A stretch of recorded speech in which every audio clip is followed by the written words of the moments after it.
Story 1. My 9-year-old fourth-grade student was not bleeding to death or hurt. She had just started her period. I stayed with her in the nurse's office because she wanted me there for comfort until her grandmother could pick her up, and the library assistant covered my class.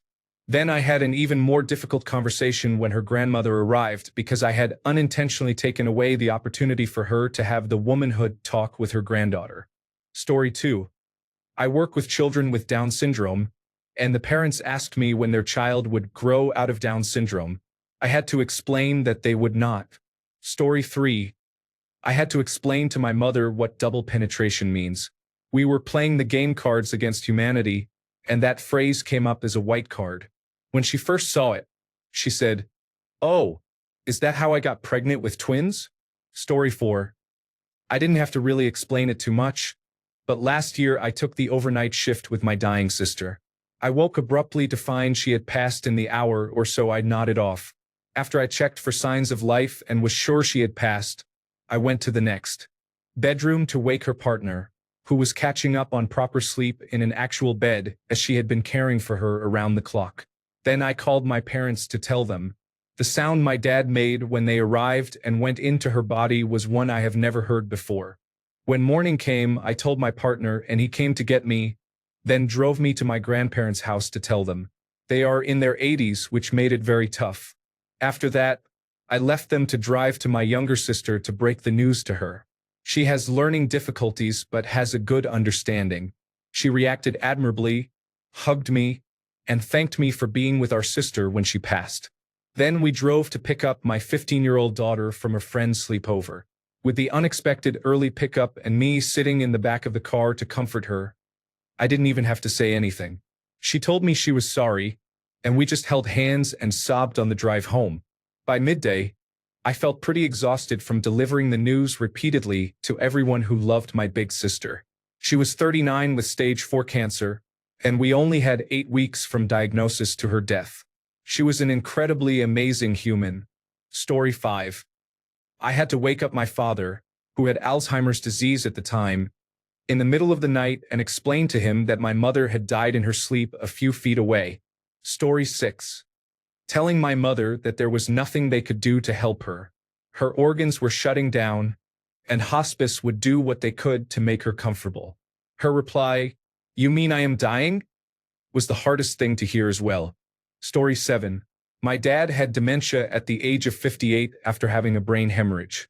It was painful to explain to him why he was in a hospital and not a train station. I did a little test I regret. I told my dad John Lennon died because I wanted to see what his long-term memory was like. My dad was so shocked and upset. I still feel guilty about it. In the end, I only explained the most crucial things and went along with his delusions. Yes, I am my brother. Yes, we will get on the bus soon. We won't be late. We need to wait here in this hospital room. Story 8. Having to tell the father of one of the children on my caseload that the student and his girlfriend were having unprotected sex.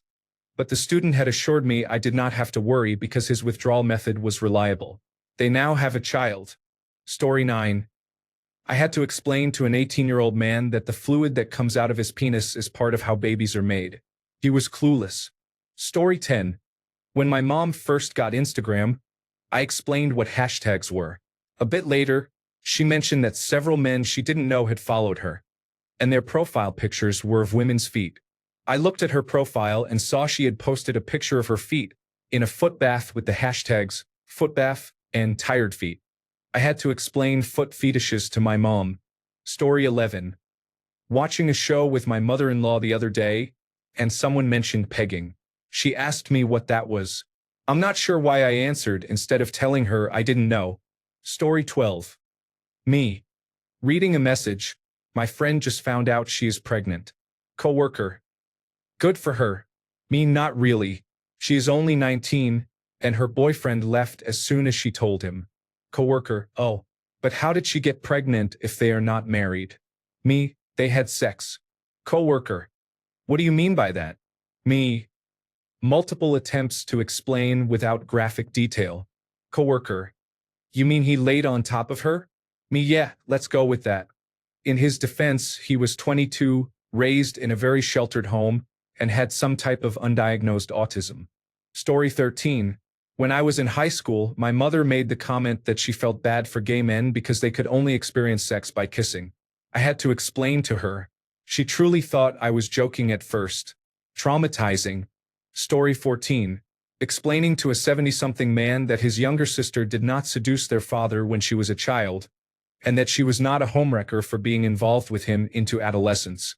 Their father was an abusive child molester who raped her, and his sister is a victim, not a perpetrator.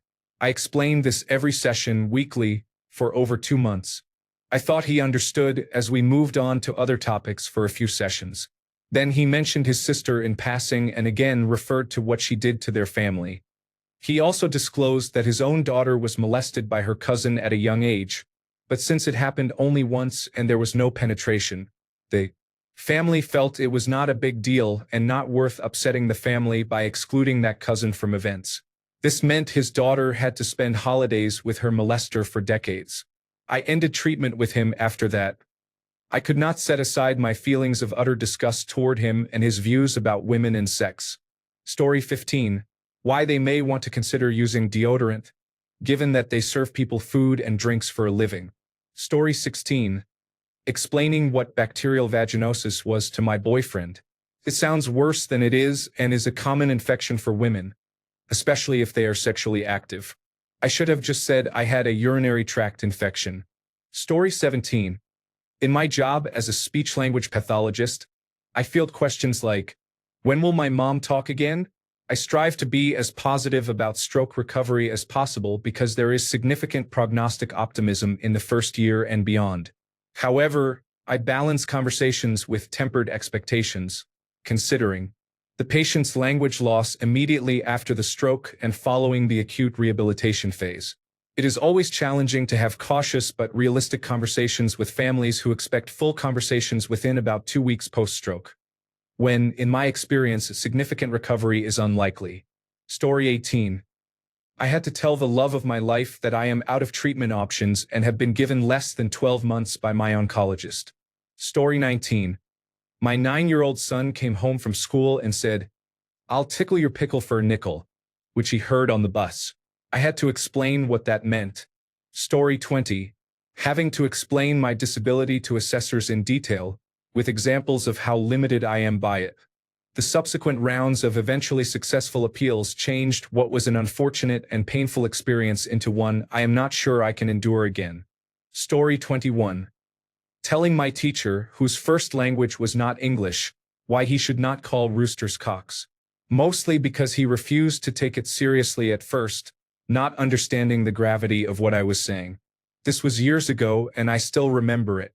I had to get backup from another teacher, and it was altogether hilarious. Story 22. I promised my son that he could ask me anything, and I would tell him the truth. The most difficult part was explaining the meaning of "mother I'd like to friend" and answering the follow-up questions. Thank you, South Park. Story 23.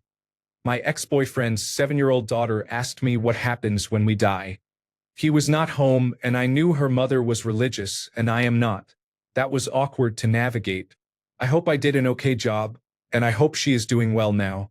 Story 24. I have had to speak with an associate as a manager about their strong body odor. Story 25. I had to tell a good friend that his wife was cheating on him and show him the proof.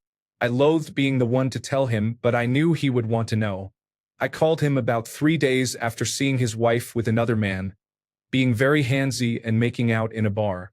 I had taken a couple of quick pictures and a short video as proof.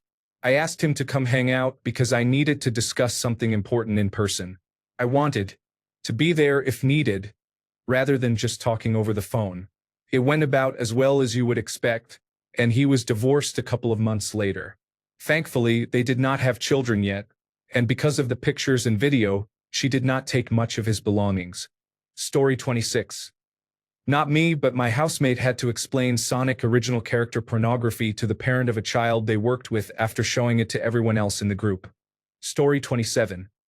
In the early 2000s, Friend A called me to say he had just tested positive for human immunodeficiency virus, and the only person he had been with since his last test was Friend B, whom I had introduced him to.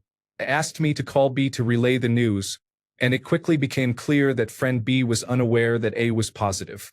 Both are healthy and doing well. Story 28. No, I do not think you should be a life coach. I said I think you should see a life coach. Story 29. They had mistaken me for someone else. I just waited too long. Much too long. Story 30. My brother and I once had to explain to our mother what a sex toy was. We told her that we could explain, but since she did not already know, she probably would not like it. She was horrified. Story 31. Why a patient with hepatitis A should be asked about sexual partners. The man I had to explain it to was the type who probably never had sex. Oral and anal sex just was not something he could understand. Story 32. I had to call my mother and let her know that the reason her estranged brother stopped responding to her emails was that he had died the year before. The only reason we found out was that I received an email bounce back and started investigating. I eventually tracked down the realtor who handled the estate sale and the former colleague who took care of the estate. Story 33. Physical therapist here.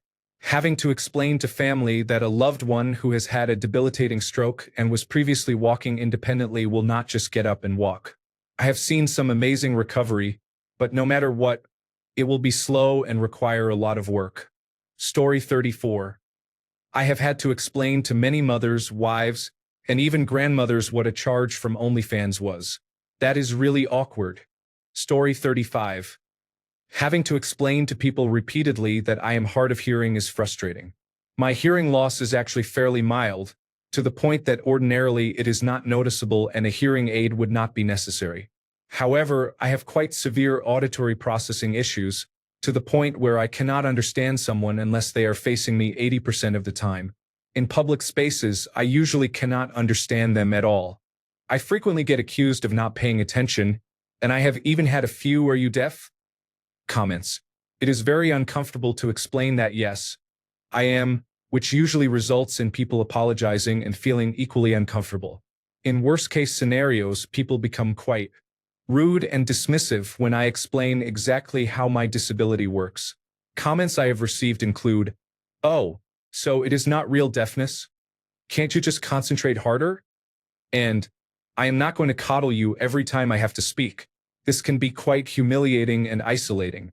I am also told I am too young to be deaf since I am only in my 20s, and that I do not look deaf, whatever that means. I can only assume it is because I am a 24-year-old woman, not an elderly person. Story 36. When I had to call my ex-husband and tell him our oldest son had killed himself, I then explained how. He asked what I had done to cause T's suicide.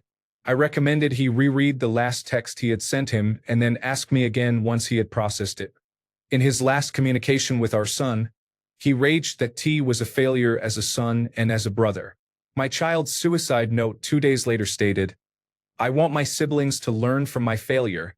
It has been 9 years. I will never forgive my ex for constantly telling my son what a piece of trash he thought he was. My child was amazing, sweet, sensitive, very funny, smarter than most people I have ever met, with an observant, introverted nature his dad refused to understand." Story 37. In 2010, I was in a car with my best friend when a drowsy driver drifted over the median, and we had a head-on collision at over 55 miles per hour. My friend died on the way to the hospital, but I escaped with only scrapes and bruises. After learning of his death, I spent the rest of the night calling every one of our friends I could think of to break the news. I did it not just to share the information but to distract myself from how close I had come to dying. The sounds of crying and heartbreak I heard on the phone that night will stay with me forever. Story 38. Tragic that I'm late to this thread. I am a middle-aged white man. I teach high school music in a fairly diverse large high school. Last year I was teaching a music technology class in a computer lab. As the students were getting settled and class hadn't started yet, one of my students, a 10th grade boy, important to note, he is an outspoken, charismatic young man who is black, decided to play Wordle to kill a few minutes. Suddenly there was chaos from his corner of the room. This boy was flipping out, absolutely losing his mind. "Me, what's going on? Student name? Student. Mr. Euphemanic, have you played Wordle yet today?" "Me, yeah, we do it during homeroom every day." Student. Did you get it? Me, yeah, we usually do. Student. They can't put a word like that in Wordle. You can't even talk about that in school. Me, puzzled, had forgotten what the word even was. I rolled with it. What do you mean? The other students around him were like, dude, please, please just stop. He did not stop. Student. Ebony? They can't make Wordle ebony. Me, why not? Ebony is actually a music word. Traditionally, black keys on pianos are made of ebony. Student. But ebony? They can't, like, it's. I went on to teach a short lesson on the song Ebony and Ivory, gradually getting the class back on track. I went back to some colleagues and explained that I just had to explain to a young black man what ebony was, and how strange that felt, but I thought I landed the plane. My colleagues and I conferred. He pronounced the word that way and reacted that way because he'd only ever seen that word in reference to a certain category of internet pornography. Story 39. My son has never had a biological grandfather. My father passed away 6 years before my first child was born, and my wife's father was not interested in them. My friend's father, whom we called Papa, was amazing. They loved him so much and he loved them. Last year, he passed away from cancer. I took them to see him every time I went to my friend's house, so their relationship was deep and lasted throughout my kids' entire lives. He went to the hospital, and I knew it would not end well. I took the boys each day when they wanted to go, and then one day I got the call that he passed away midday. My youngest came home from school just as I finished working. He popped his little head into the stairway and excitedly asked if we could go see Papa. I tried to find words, but I started crying and my face scrunched up instead. I broke my kid's heart, and he stepped back and said, "Dad, I want to go see Papa." What's wrong? He knew Papa had cancer and was very sick. He understood without me having to say it, but I had to say it. Good God. I thought I was going to stop breathing when he said, "See you later, Stinky. Last time and I want to see him." I hugged him and we both fell to the ground crying. Definitely one of the hardest and least comfortable things I have ever told anyone. Story 40. The building where he worked no longer exists. This was said to a hotel guest while I was working on September 11th. Story 41. Different from the vibe of the other responses, but I'm a supplemental nutrition assistance program and Medicaid eligibility worker. At least a few times a week, I have to explain that someone is completely ineligible for Medicaid and/or food assistance due to their immigration status. Many times, the people are in the country fully legally and following all proper procedures. They just aren't eligible due to their status. When I first started, it was incredibly uncomfortable. I would get so nervous, sweaty, and stammer the words out. I've gotten used to it and can do it with a calm heart rate now. But it's a very uncomfortable conversation. Story 42. Volunteering at a library Comic-Con event, and my mom was wondering what all the wolves were from. They were furries. Story 43. That my best friend had passed away, I told a close friend of hers. Story 44. She brought her new Jeep Grand Cherokee in for a tire rotation. The mechanic went to lunch halfway through the job. He forgot to install the bolt on all the tires.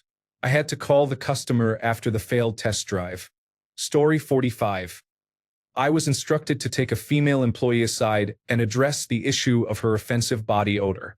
I still cringe at the memory of her reaction, the silent tears, and her broken spirit. Story 46. My Japanese coworker asked me what masturbating meant in translation.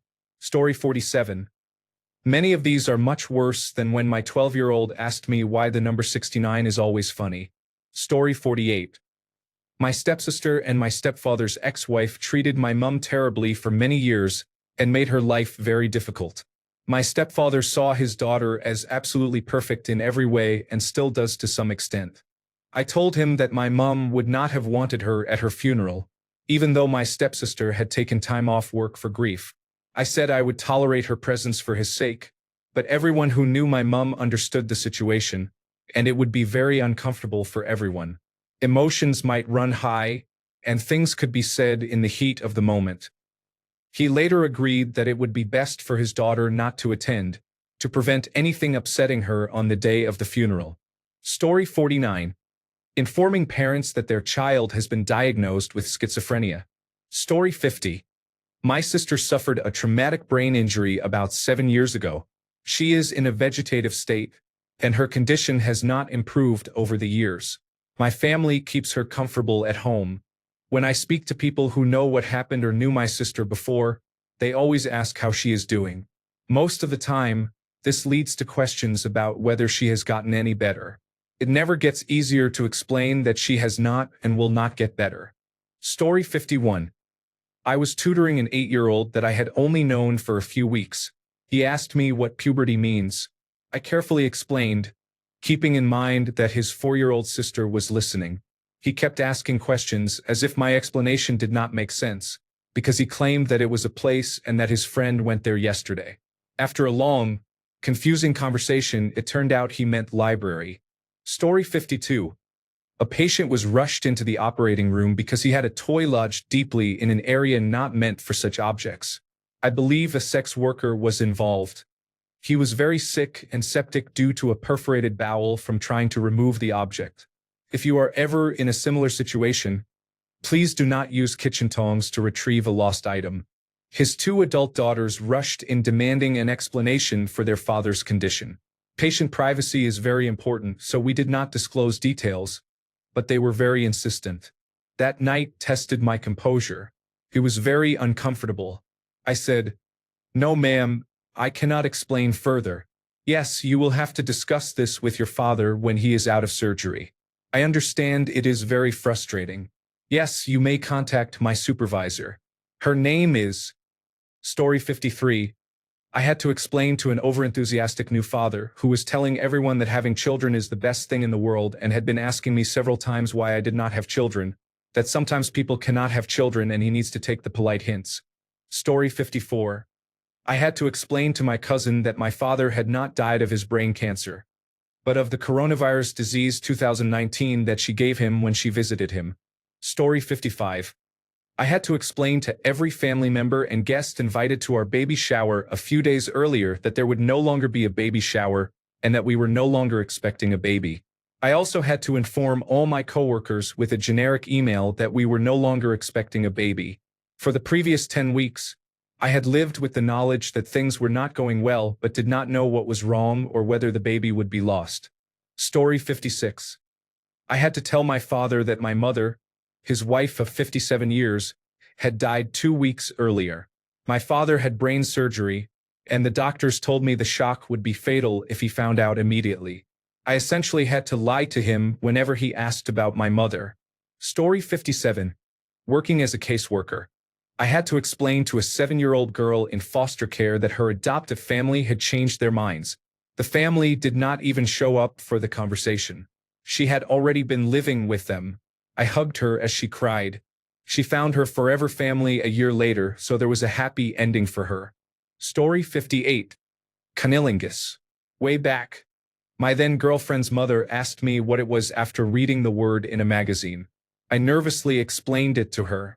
The uncomfortable part came immediately afterward when she pulled a disgusted face and asked me if I ever did it to her daughter. That was really rough. Story 59. I was working as a nurse in the accident and emergency department when a man came in very anxious. He said he had an accident and hurt his backside. He explained that he had fallen naked in the shower onto a beer bottle and cut himself in the rectum. When I examined him, the bottle neck had snapped unevenly and was lodged crookedly in his rectum. Everything else was fine, but I also noticed some torn latex and lubricant. If that was not uncomfortable enough, there was a possibility of sexual abuse due to the nature of the injury, so I needed to involve the sexual assault counselor. It was an awkward situation all around. Story 60. Conducted a yearly evaluation for an employee as his manager. I had to address concerns about his personal hygiene as it was affecting others. We discussed basic hygiene, and he responded positively. He is a nice person and improved quickly. Story 61. On a Tuesday morning, I had to tell my children, aged 20 and 18, that their mother's cancer had consumed 80% of her lung capacity. She could no longer breathe without a mechanical ventilator and was expected to pass away by Friday evening. Story 62. I'm sorry. I thought that was your anus. Most people don't have it that high. I was a brand new nurse and also a male. My female patient needed a suppository for her constipation. Normally, when you give someone a suppository, you put it at the bottom of their buttock crease and move it down and forward until you slide it into their anus. Not that hard, right? That was the day I learned that not everyone has their anus in the same place. Hers was almost at the top of her crease. I put the suppository at the bottom of her buttock crease, slid it down and forward until it went into her vagina. Then I had to get it out. I told that story at a new job one day, and one of the other nurses got excited because nobody ever believed her when she talked about her patient who had his anus that high too. He was a male and she had to give him a suppository but couldn't find anywhere to put it. She thought he didn't have one, but he didn't have a colostomy bag or anything, so she had to roll him onto his stomach in search of a place to put his suppository. Much like my patient, it was at the top of his crease. Nursing can be a weird job. Story 63. The United States immigration law does not accept unconsummated proxy marriage as valid for immigration purposes. Therefore, you need to go back and spend the night together. Story 64. Telling three sisters, the youngest 16, that they could not see their father one last time was very difficult. He was killed in a severe motorcycle accident and was in such bad condition that there was no way to make him presentable for a viewing. They never got to say goodbye. We were able to take photos of some of his tattoos for them and clean his boots enough to return to them. That was one of the toughest things I ever had to say while working in the funeral industry. Story 65. Working at U-Haul, setting up a customer with the trailer he just rented. I was in his trunk, trying to find the signal wires to connect the trailer. I said, "Okay, it's all female connectors here. Let me go grab the male side plugs for the trailer, and you're all set." I returned to the customer and he asked, "I've always wondered, what makes one the male plug and the other the female plug? How do I, a lot attendant at U-Haul, explain the anatomical difference?" I held the plugs up between us at eye level and plugged and unplugged 3 or 4 times until understanding dawned. Or if he didn't understand, he at least dropped the question. Story 66. I had to tell all of my extended family, grandparents, aunts, uncles, cousins, my own children, that they needed to get to the hospital because I was going to have my mother removed from life support. Mom made me agree as soon as I was old enough to understand that I would not allow her to be placed on life support of any kind. She was a nurse and she had strong feelings about prolonging suffering. The religious hospital she was in after gallbladder surgery had placed her on life support during the night, even though they absolutely had her advance directive on file. My family did not understand that she was very clear on this. A few of them were quite upset with me, but I promised her. It has been 24 years and I still wonder, what if? But I am comforted that I did what she wanted. Story 67. Mother, what is felching? Me, well, it is when... Wait. Why? Mother, I heard it on a podcast. Story 68. I developed a polyp in my uterus that grew so unusually large it was protruding through my cervix into my vagina. My doctor said he had never seen anything like it in his 40 years of practice as a gynecologist. I had to wait 2 months to have it surgically removed. While waiting for removal, I experienced heavy bleeding and needed to go to the emergency room. The nurse taking my intake was a man I went to high school with who still followed me on social media. He recognized me. I had to explain that I was bleeding heavily from my vagina. Then, in the back, another nurse from my high school was smirking. The doctor who treated me was a very attractive man my age. Once again, I had to explain my situation. When it was time for surgery, it was a small outpatient operating room. The anesthesiology technician was a man my age, and the assistant was also a man my age. The room had 7 people, 6 men and 1 woman. I was about to be unconscious in a spread eagle position while they performed the procedure through my vagina in front of all these people watching. Fun times. I love being a woman. Story 69.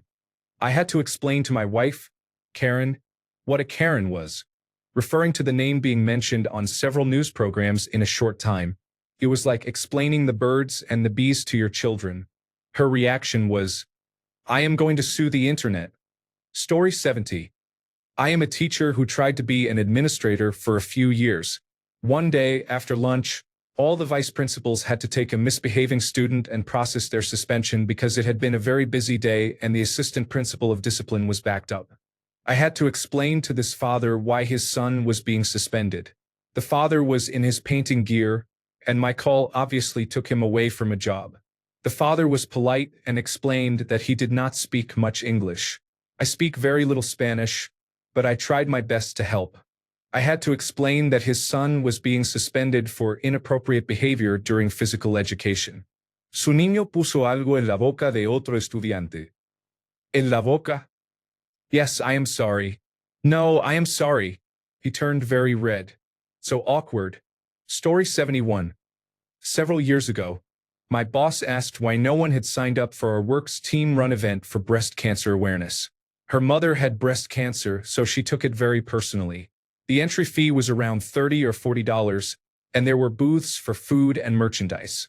I explained that none of her staff could afford it. She responded, "Well, they all go out to eat every Friday for lunch, but can't support this one event? People have to eat, Linda." Story 72. For one heart-stopping moment, I thought I was about to have to explain death to my 5-year-old niece at my grandfather's funeral. However, she understood death.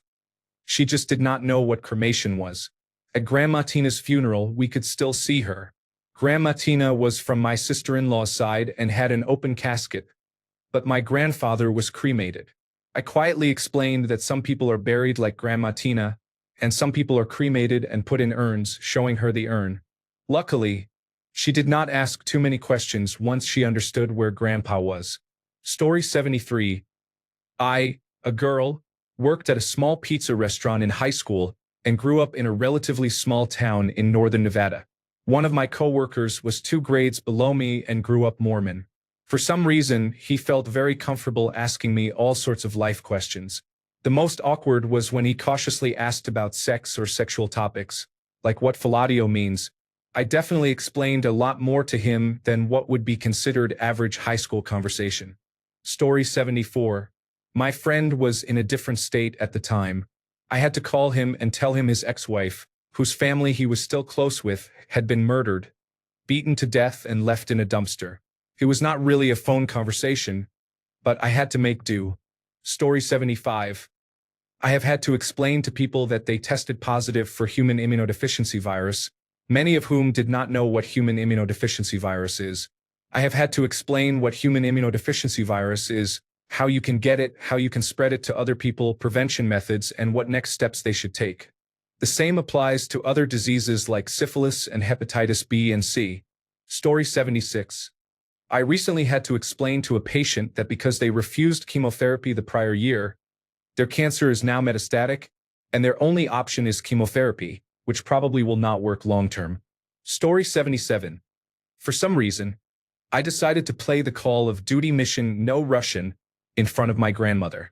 She said that whatever I was watching was too violent and told me to turn it off. I then explained that I was not just watching, but controlling what was happening. Story 78. Tried to explain the concept of being versatile in gay sexual terminology to a teenage girl who was translating for her father, who only spoke French. Versatile was written on an item of clothing at the boutique where I work. In high school, I tried to explain to a male student why giving birth to the baby of a rapist might not be a healing experience for the rape victim.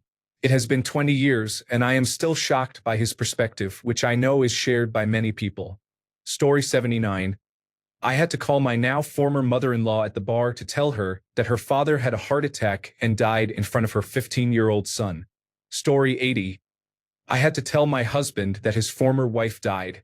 I felt bad for him and told him it was okay to be sad. I encouraged him to attend her memorial. Story 81. To my soon-to-be ex-husband, it is really over after years of misery. It was almost impossible to get him to sign the papers. Story 82. I noticed that whenever she is on her menstrual period, there are little blood streaks on the toilet seat. Turns out the issue is that she somewhat slides off the toilet seat before fully standing up, leaving a small trail behind every time. I had to politely let her know what was happening so she could clean up or adjust her technique. This was definitely not a conversation I ever expected to have. Story 83. A very religious and sheltered college classmate asked a group of us why someone thought he was a big partier or clubgoer. Group. Do what now? Classmate. Some man I see on my way home in the evening asks me every time if I know of a place where I can show him a good time. Group. All of us looking at each other like, do you want to break it to him? It means he is propositioning you. Classmate. What does that mean? Group. He is asking if you want to have sex with him. Classmate. A look of shock on his face, and he just freezes for a second. Story 84. Never ask a woman about having children.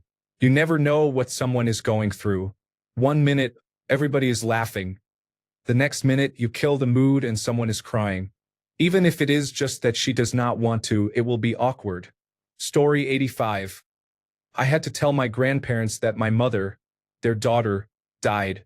I will never forget that moment. Story 86. Why did he keep receiving sexual advertisements from random news websites? Story 87. Telling my mother that my aunt was forcing me to engage in inappropriate sexual activities with her. Story 88. Explain to my 3-year-old little boy that his father is not coming back after he died. That is more than uncomfortable. It is truly gut-wrenching. Story 89. A male adult film actor died of acquired immunodeficiency syndrome. A friend told me in front of my mother. Friend, did you hear the adult film actor died? They said he had sex with thousands of women. Mother, he must have been good-looking. Me, no, he was not. He was quite unattractive. Mother, if he was unattractive, how was he an adult film actor? Me, well, it wasn't his face they were interested in. Mother, oh, they don't show that. Me, well. Story 90. Talking to my children about sex was hard. The birds and bees talk. One child covered her ears and ran out of the room. Another child asked me what oral sex was. After I explained it, she asked, why would anyone want to do that? Indeed. Story 91. To my previous manager. Yes, losing a grandmother to cancer, having my father diagnosed with and operated on for cancer, and going through fertility treatment at the same time can affect my job performance. No, I do not expect those same 3 things to happen again next year. Story 92. Explaining to my aunt on Christmas Eve that I had therapy that day, and talked to the therapist about her husband making an unwanted sexual advance on my then 12-year-old cousin. I explained that I was unaware therapists have to do mandatory reporting to law enforcement when something like that happens and to expect a knock on the door from the police. I'm glad the family rallied around the cousin and no longer has any contact with the creepy uncle. Story 93. Explaining to my grandmother what Netflix and chill actually means. Never again.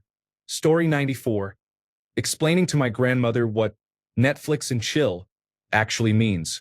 She thought it was a cute way to say watching movies and relaxing, so she kept telling her friends to come over and watch movies and relax sometime. Trying to gently correct her while keeping a straight face was one of the hardest things I have ever done. Now she just says, let's watch a movie. And I am forever scarred. Story 95. My mom made me explain to my grandmother both what oral sex was and what the doggy-style position was. Thank you, Mom. Story 96. When I was 9, camping with my newly married father and stepmother, I had to tell them that I was still awake and could hear them being intimate right next to me. Story 97. Most uncomfortable thing? I hunt sex offenders as part of my job. Occasionally, we get cyber tips. These are alerts from companies like Google, Dropbox, or Snapchat that indicate the likely presence of child sexual abuse material. We got a tip that child sexual abuse was occurring involving one of my cases. I viewed it and then set up a search for later in the week. As I was preparing to search this individual, my supervisor's supervisor approached me and asked, so, the cyber tip, was it child sexual abuse material? I said, yes. He then asked me what it was. I said, it was 2 videos of the same girl. Then I went into my clinical, straightforward way of describing some of the worst material one can see. He responded emotionally, expressing shock and distress. After I stopped, I said, yes, this is a bad one, but we know what we are looking for. Story 98. telling my old roommate they had to leave. After months of them spreading rumors about me at work and not helping around the house every time I asked, and just trauma dumping on me late at night when I went out to smoke. They started crying when I calmly told them their time was up and I needed them out. My partner would be moving in, and I could not take my boundaries being overstepped anymore. At first, I felt bad, but in retrospect, I was 22 and they were in their 30s. My mom had to help me clean out their old room when they left because there was debris and garbage everywhere. I am not the cleanest person either. It just felt intentional. Bonus. They threw out half my silverware because it was left sitting in their room for months without going through the dishwasher. They stole 2 rolls of my tin foil for who knows what. I ended up having to go into their room one day and get it back. They were using it for Sculpey. I understand and have mental health issues myself, but this was a lot for me. Oh, and they quit drinking when they moved in, so I had to deal with a recovering alcoholic every day who would steal random things, have mood swings, and take it out on me. Story 99. Trying to explain what an asexual person is to my parents. I am asexual biromantic, and it was the longest 37 minutes of my life. Story 100. Explaining unusual slang terms for genitals over the years. It is awkward but hilarious to see her face contort with horror and confusion. She would then try to use the terms in sentences but not say them correctly, which would start a round of laughter. Also, when I got cancer in 2021, telling male members in my life, dad, brother, boyfriend, about my peripherally inserted central catheter lines, Hickman line, urinary catheters, bone marrow biopsies, lumbar punctures, and other procedures often made them cringe or cover their ears, trying not to listen. Story 101. Telling a parent of a man with a developmental disability that I could not counsel him to not be gay.